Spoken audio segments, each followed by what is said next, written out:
Introduce Juan Ciscomani, great state of Arizona. Thank you. Thank you all for being here. I wanted to thank the speaker for his leadership on this issue. I wanted to thank my colleagues for coming to the southern border and seeing for themselves what we've been talking about for so long. And of course, thank my good friend Tony Gonzalez for hosting us here in this district as he continues this fight against the border crisis that we're seeing. I'm an immigrant. Came to this country when I was 11 years old. Became a U.S. citizen in 2006 as an adult in my 20s. Then I was elected to the United States Congress 16 years later. No country in the world would give you that opportunity. No country in the world, only America would ever give you that opportunity. So I believe in the opportunities this country has. I believe in the generosity of our nation. I believe in the American dream that I'm living. But this is not it. That's not it. With this crisis that Joe Biden and Alejandro Mayorkas have created, nobody wins. Nobody wins except the cartels. They're the ones deciding who gets across and who doesn't. They're the ones trafficking people and drugs. They're the ones terrorizing their own citizens.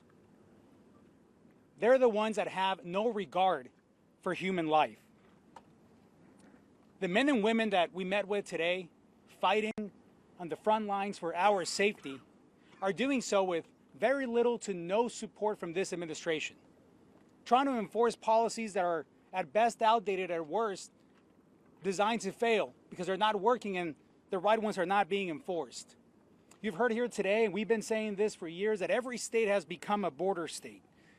In my own state in Arizona, in the Tucson sector, we saw record-breaking numbers in December. The trend is in the wrong direction. This administration has no answers and no will to tackle this issue. This is not a political matter. This is a matter of security and sovereignty. And I see some Spanish stations here, so I'm going to address you in Spanish as well. Este es un problema grave para el país. No es un problema nuevo, sin embargo, es un problema que se ha empeorado grandemente bajo la administración de Biden.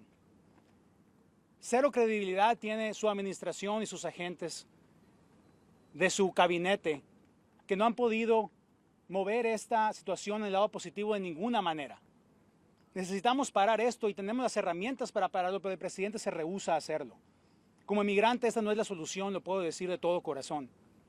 Es una crisis humanitaria tanto como lo es una crisis de seguridad nacional. Y necesitamos hacer algo inmediatamente.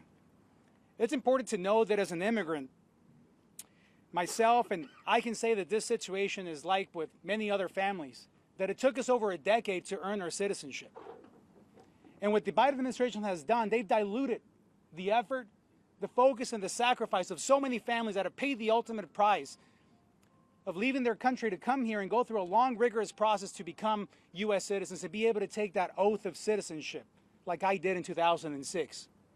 And this administration, with their actions, has made a fool out of that process.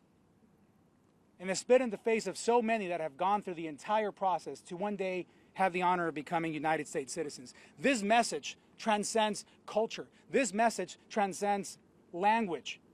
This is an American issue that we must solve from every perspective that you see reflected here behind us. Our GOP colleagues get it, our speaker gets it, and we will solve this issue. And the president needs to step up and do his part, along with Alejandro Mayorkas. Thank you so much, Mr. Speaker.